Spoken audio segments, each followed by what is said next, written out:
Hello everyone. So let's continue the discussion on normal distributions.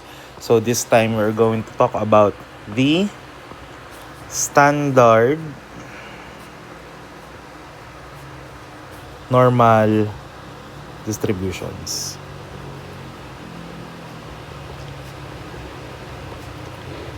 Okay. So let's review yung last lesson natin, okay, about normal distribution. So when we say normal distribution, 'di ba? This is the symmetric distribution, okay?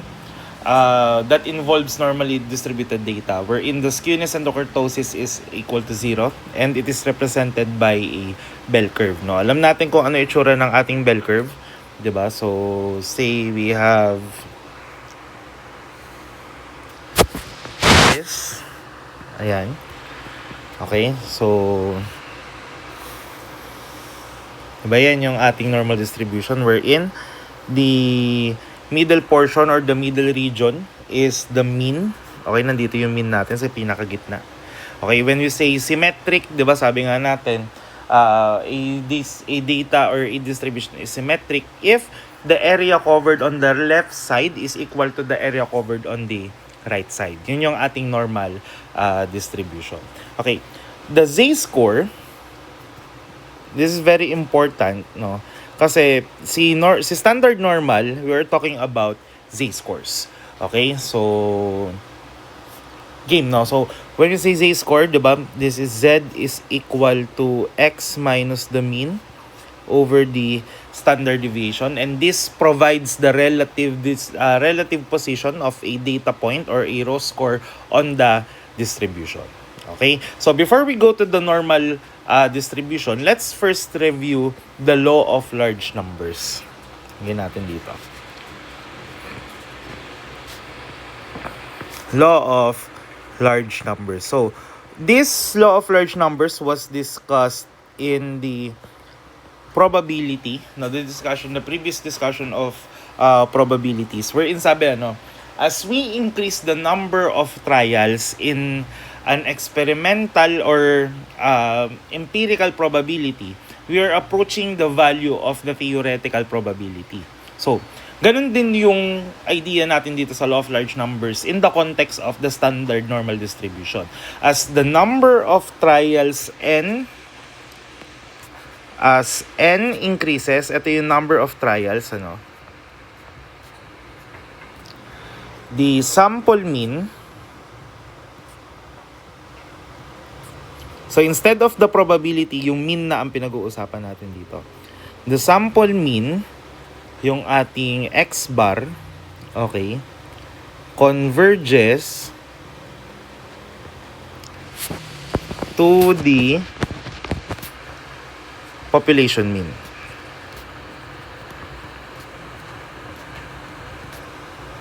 Yung ating mu.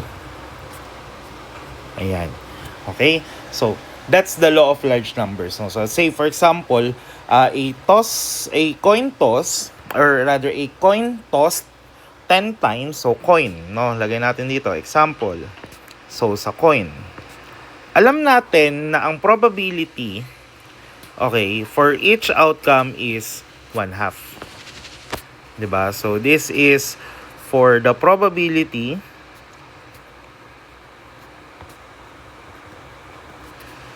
of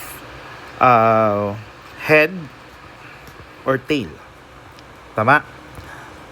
So, say for example, hindi natin alam na 1/2 yung probability. Okay, hindi natin alam. Then we're going to test, okay, how many heads will there be on 10 tosses. No, let's say our n is 10. Ayan, our n is 10.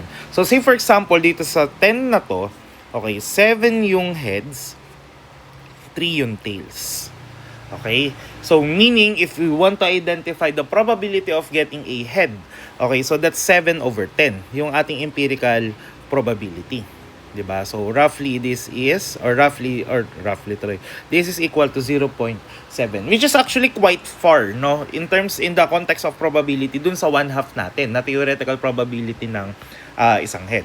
But if we're going to increase, let's say for example 10,000 trials, okay, dun sa 10,000 na yun, let's say nakakuha tayo ng 5,000, let's say 200, 5,200. O sige, let's make things simple na lang. Then ang tails natin from this is 4,800. So the probability that we have a head is now 5,200 over 10,000, or that is 52 over 100, or that is 0.52. Even if we increase further, no, mas lalo lang siyang lalapit dito sa 1/2 natin. Yun yung sinasabi ng law of large numbers, no. In layman's term, parang sinasabi natin na yung luck, okay, yung kasi minsan may play din yung swerte dito eh, 'di ba? Kumbaga parang sa sugal. Beginners in term na beginners luck, 'di ba? Kapag first few games or first few rounds, 'di ba? Parang lagi kang nananalo or something. But eventually as you increase the number of rounds that you play, 'di ba? Dumadami na rin yung tally mo, nag-i-even out, 'di ba? Dun sa number of win. Depende dun sa theoretical probability nung laro, syempre. Okay? So parang sinasabi natin that the luck evens out. Okay, yun yung isang way natin how we phrase the law of large numbers. The luck evens out over time. Okay? So, anong relationship ng law of large numbers, no? In terms of our standard normal distribution. The law of large numbers tells us the location of the mean dun sa distribution natin. Ayan. Okay? So, yan yung importance ng law of large numbers natin dito sa discussion natin today. Okay? Now, let's go to central limit theorem. Okay, so we have here the central limit theorem. Ayan. So, for the central limit theorem naman, okay, sabi dito, no, for any population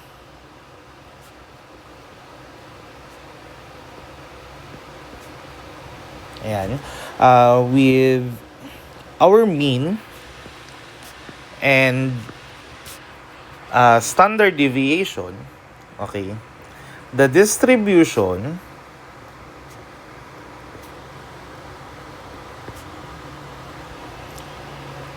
of the sample mean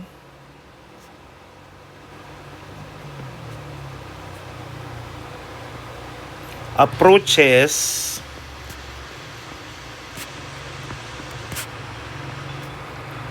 a normal distribution.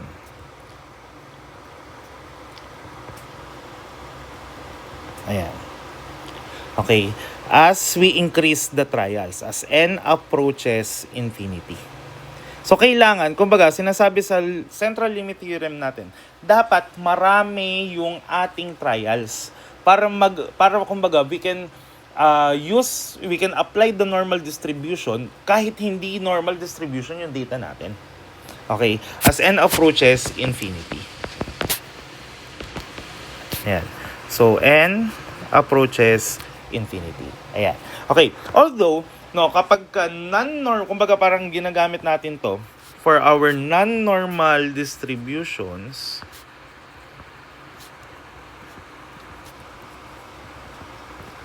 okay, gagamitan natin ngayon siya ng normal distribution. Okay? Basta masatisfy natin yung condition na dapat malaki yung n natin. Okay? So, meron lang tayong, if we're going to apply CLT, okay, meron lang tayong konting babaguhin. We are going to use what we call the standard error. So, ano to si standard error? Denoted by sigma x. Okay. This sigma x, this is said to be equal to sigma, the standard deviation, over the square root of the number of trials. Okay? So, yan yung tinatawag natin na standard error. Okay? So, gagamitin natin to, okay, in lieu or in replacing yung sigma natin. Okay, please do take note that this is only applicable for n is greater than or equal to 30. Okay? So, ganyan siya. Okay, sige, let's try to have an example. So, sabi dito, no, sulat ko lang yung problem.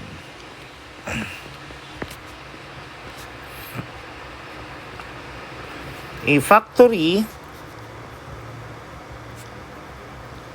produces bolts with an average length of 50 millimeters and a standard deviation of 2 millimeters. Okay? The lengths, yung mga length daw na napoproduce nung factory are not normally distributed. So, hindi natin pwede outright gamitin si normal distribution.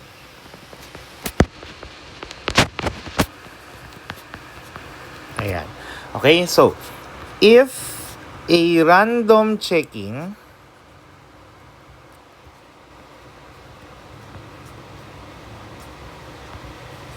is done on 64 bolts. So we have here our 64 bolts. Okay. What's the probability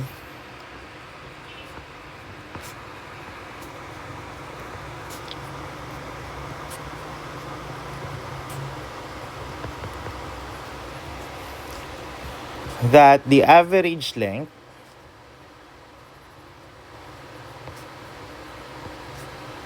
nung 64, nung random na 64, that the average length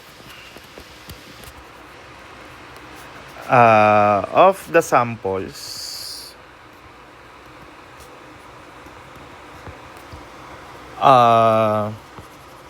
is between 49.5 and 50.5 mm or millimeters. Okay, so ito yung problem natin. You can pause the video, no, solve it on your own.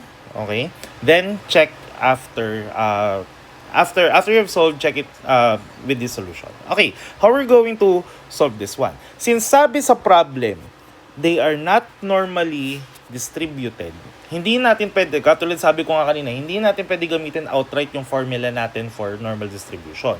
So what we're going to do is we're going to apply the standard error. Okay, yung CLT, idea natin ng CLT. Okay, so the standard error, so that's equal to sigma over square root of n. Okay, which is equal to our standard deviation is 2 mm or kahit 2 na lang, no? Ayan. Over the square root of 64.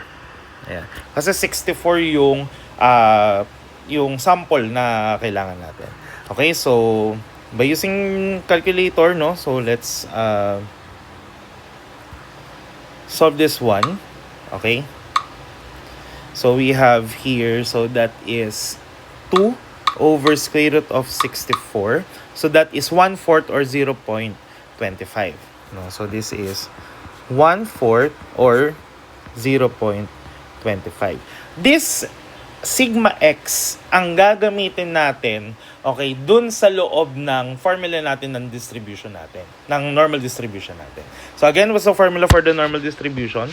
So the probability that x is between, okay, 49.5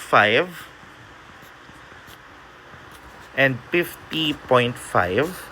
So gagamitan natin ng standard error dito. So that's equal to, so diba yung formula natin, 1 over, instead of sigma, we're going to use sigma x. Square root of 2 pi multiply to the integral from a to b of e raised to negative 1 half, okay, x minus the mean over sigma x din. Okay, papalitan natin lahat ng sigma ng sigma x. Okay, so yan yung gagawin natin. So substitute, no? So we have 1 over 0.25 square root of 2 pi multiply to the integral from 49.5 to 50.5. Okay, yun yung boundaries natin. E raised to negative 1 half times x minus the mean. So what's our mean? Ang sabi, that's 50 mm. So 50 over 0.25 squared dx. Okay? So yan yung gagamitin natin na formula. Sige, let's solve this on the calculator, no? So we have 1 over 0.25, okay, square root of 2 pi. So we have here the integral, okay, of e raised to negative 0.5 times x, okay, minus the mean, that's 50, over yung ating sigma x na. So hindi na yung 2 ang ilalagay ha, yung 0.25 na ang ilalagay natin. So squared dx from, that is 49.5 going 50.5. Ayan. Okay, so therefore we have here, so that is 0.954.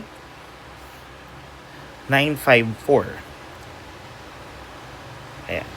So this is equal to 0.9 954 945 954. Okay. So 954. Yeah. Since we're only talking about the probability, 'di ba? So this is already now our answer. So that's how we use yung standard error natin for non-normal distributions or non-normally distributed data to use normal distribution. Okay, so again, we just substitute sigma with sigma x using this formula. Again, under the condition that n must be greater than or equal to 30. Okay? So I hope malinaw, no, how we compute yung sa excuse me, yung sa non-normal distributions natin using CLT. Okay? Now, let's go to the standard normal distribution. Okay, for our standard normal distribution, gila natin dito. For standard Z, no? Sa iba, ang tawag nila standard Z or standard normal, it's just the same. Okay, for our standard normal distribution, okay, yung z-score natin, sabi ko nga, kabilanggit ko kanina, very important si z-score. So that's x minus the mean over the standard deviation. Okay? Instead of using x, mu, and sigma inside our probability density functions, okay, gagamitin na natin ngayon si z. Okay? So ano ang mangyayari? No, yung ating probability density function,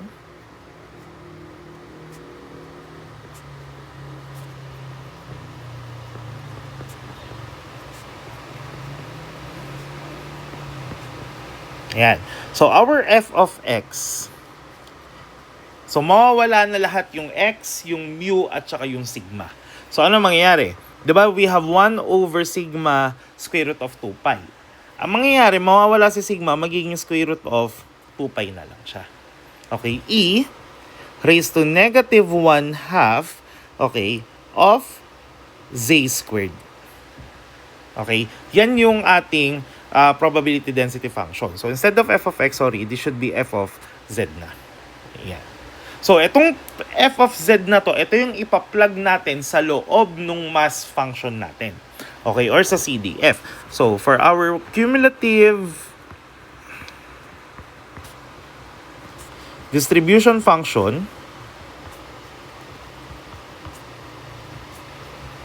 for our CDF, okay, our f of z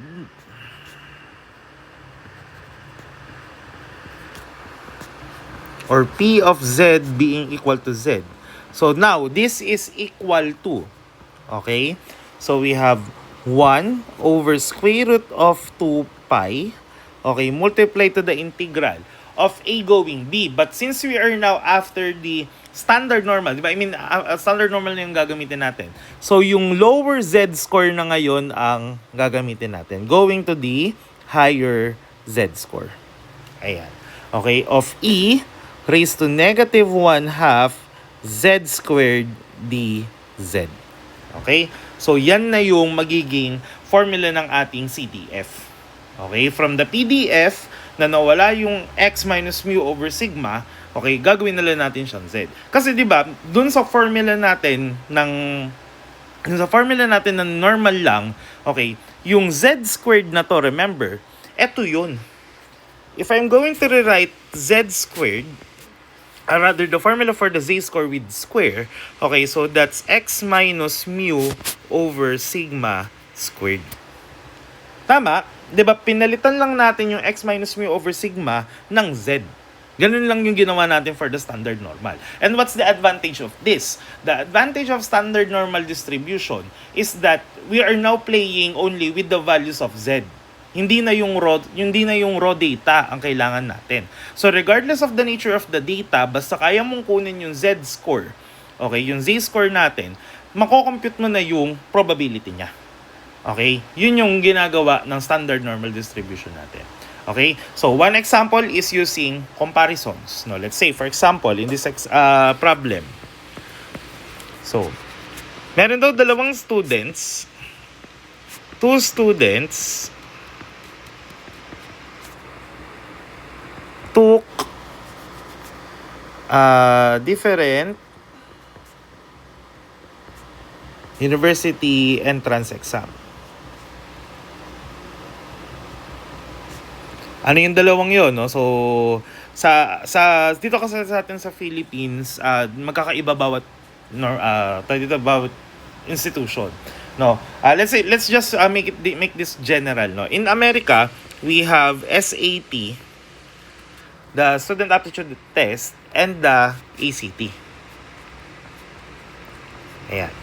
Okay? So, yan na lang para mas simple yung magiging problem natin. Okay. Student A. So, si student A, siya daw yung nag-take ng SAT. Okay? So, scored 1,300. Okay, with yung mean daw ng SAT. Okay, so that's equal to 1,000. And yung standard deviation is 200. Okay? Yan yung given na una. Student B.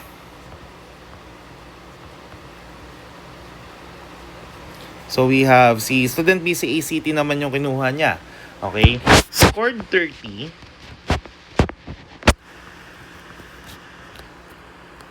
With mean ng ACT, okay, being 21, at saka yung standard deviation daw na 5. Okay? Ayan. So, yan yung mga given natin. So, identify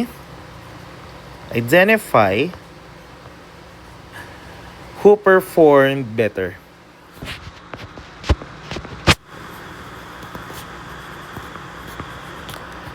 Or kung sino yung may mas mataas na probability.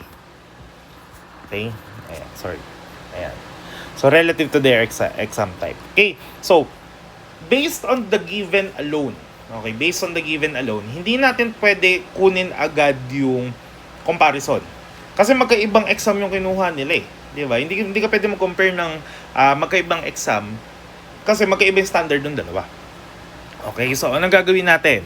So, let's convert this into z-scores. Kasi by getting the z-scores of each student relative to their exam, pwede na natin i-compare yung dalawa.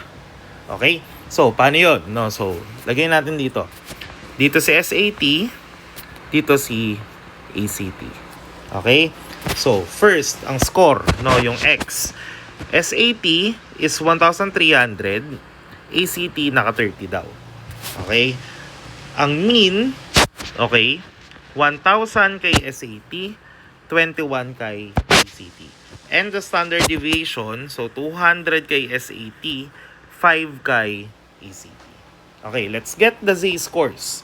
Okay, ang Z-score ni SAT, nung student na nag-take ng SAT, so that's 1,3 minus 1,000 over 200.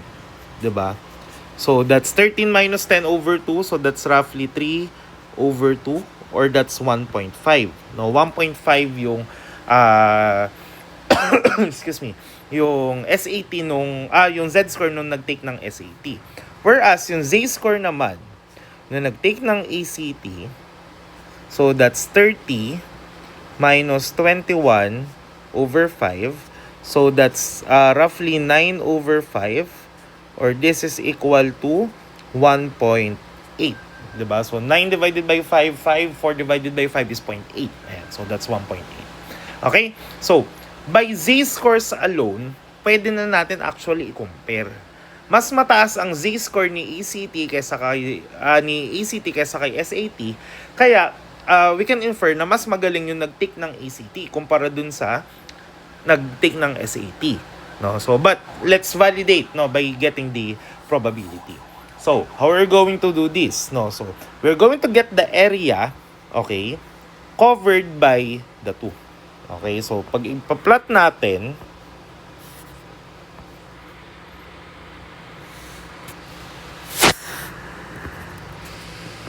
ayan, let's plot natin. Ayan.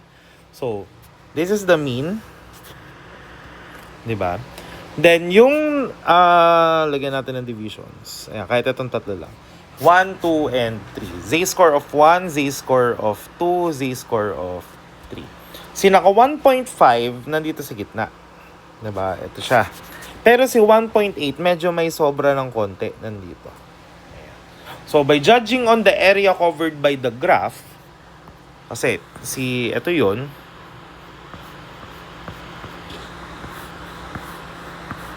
diba? Ito yung kay 1.5. Kay 1.8, medyo... sorry. Hindi ko pala na shade na maayos. Damay yan. Kay 1.5. Kay 1.8, medyo may konting sobra dito. Ito. Plus, kumbaga, itong green plus yung blue, yun yung kay ACT. Yung blue lang, yun yung kay SAT. But let's get the numbers, no? Kasi mas importante yung numbers natin eh. Okay, so let's get the probability. So the probability, okay, for Z, okay, less than or equal to 1.5. Damay si 1.5 dito, no? Kasama yung 1.5 dun sa kukunin natin. So this is equal to 1 over square root of 2 pi times the integral from negative infinity, okay, to 1.5. Okay, of e raised to negative 0.5 x squared dx. Sir, bakit naging x? Z squared yung pinag-uusapan. Kasi guys, sa calculus, wala namang z. Diba? I mean, kapag tinaming integral, x yung lalabas talaga, wala kang magagawa. So, we just use x. Parehas lang naman yun. Representation lang naman yung variable na z natin. Then, for SAT or ACT, okay, z of 1.8 naman. So, same formula, different boundaries.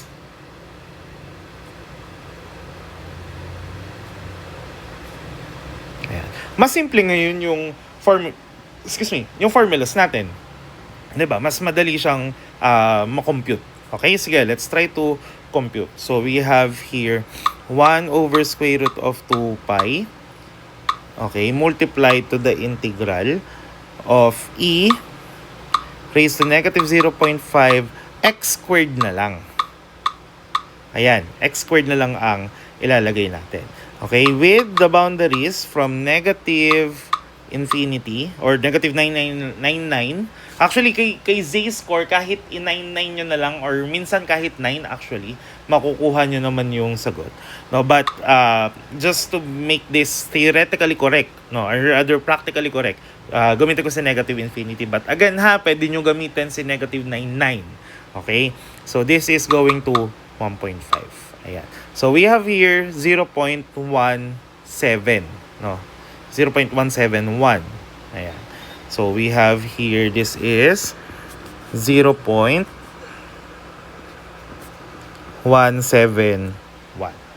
Okay? That's the area ni dito ni SAT. Ang area naman ni ACT, so palitan natin si 1.5. Ay, sorry. Mali yung pagkakatype ko ng... Ulitin ko. Sorry. 1 over square root of 2 pi. Ay.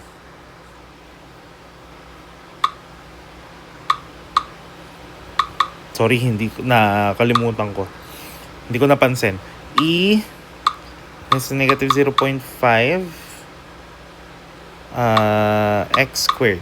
Ayan. So, ayan, ganito. Negative 99. Okay lang naman yun. 1.5. Sorry, this should be the answer. 0.933.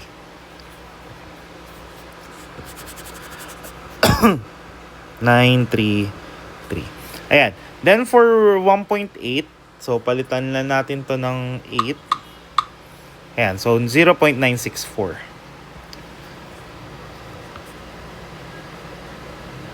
Ayan. Okay, so judging by the values, of course, di ba, we know that 0.964 is greater than 0.933. So therefore, ACT student performed better.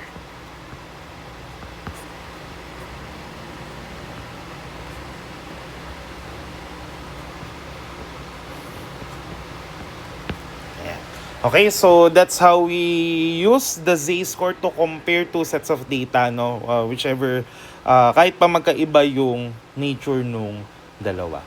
Okay, so another example, no? So, hindi naman comparison, no? But another probability problem. No? So, a machine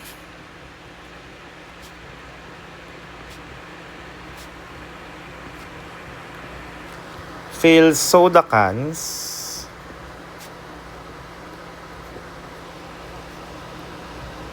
with an average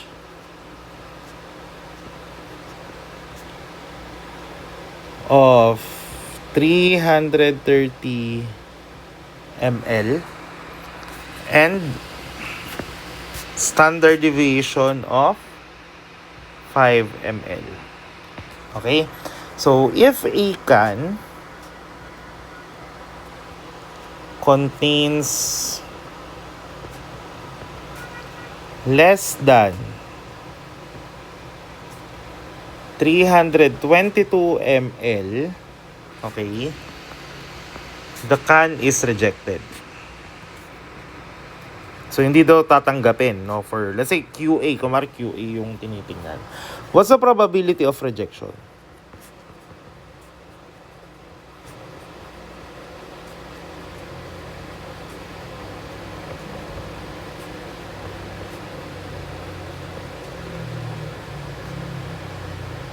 Ayan. So, what's the probability of rejection? Ito yung chance na excuse me, mare-reject, no, yung isang can. Okay? If the rejection threshold is 322 ml. Sige, let's try to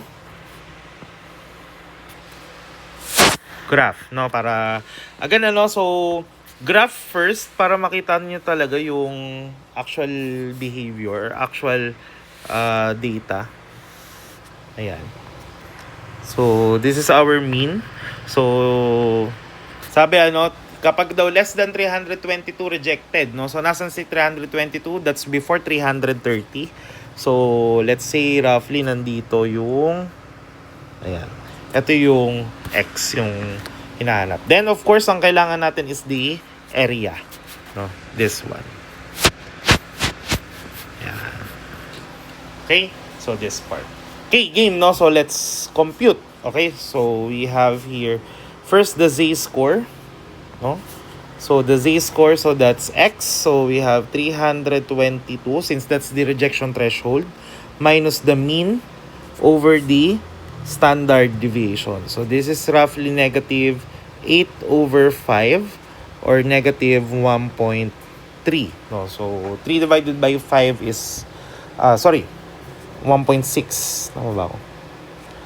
Yeah, 1.6. No? So, 8 divided by 5 is negative 1.6. So, this is our z-score. No? So, ito yun. Si negative 1.6. Ayan. Okay, so, game, no? So, let's compute. No? So, we have here the probability, okay, for z being less than, no? Sabi dito, less than, okay, 322. So, less than negative 1.6. So, sabi nga natin, di ba, kapag walang equal sign, no, we are going to apply complement. No? So, anong gagawin natin? So, that's 1 minus p of z that's greater than or equal to tama. Greater than negative 1.6. Ayan. Okay, so ito yung kukunin natin. So, this is equal to 1 minus 1 over square root of 2 pi. Okay, multiply to the integral. Okay, so since this is greater than or equal to negative 1.6, so negative 1.6 going positive, infinity. Okay, yun yung magiging integral natin. So, e raised to negative 0.5 x squared dx. Okay, so yan yung ipa-plug natin sa calculator. Sige, let's plug it in the calculator. So, that's 1 minus 1 over square root of 2 pi. Okay, tapos integral. Okay, so of e raised to negative 0.5 x squared dx. Okay, so from negative 1.6 going 99, no, or 9. Hindi naman 9. 99, no, or positive infinity in this case. Ayan. Okay, so that's equal to 0.05, 0.053. No, so ayan. So that's 0.053. Ayan. Okay, so that is for standard normal distributions. Okay, so next topic, we're going to discuss normal approximations to binomial and Poisson distribution. So this is somewhat a parang crossover ng discrete, ng continuous sa discrete. So, thank you very much. Okay, stay tuned for the next one and I'll see you there.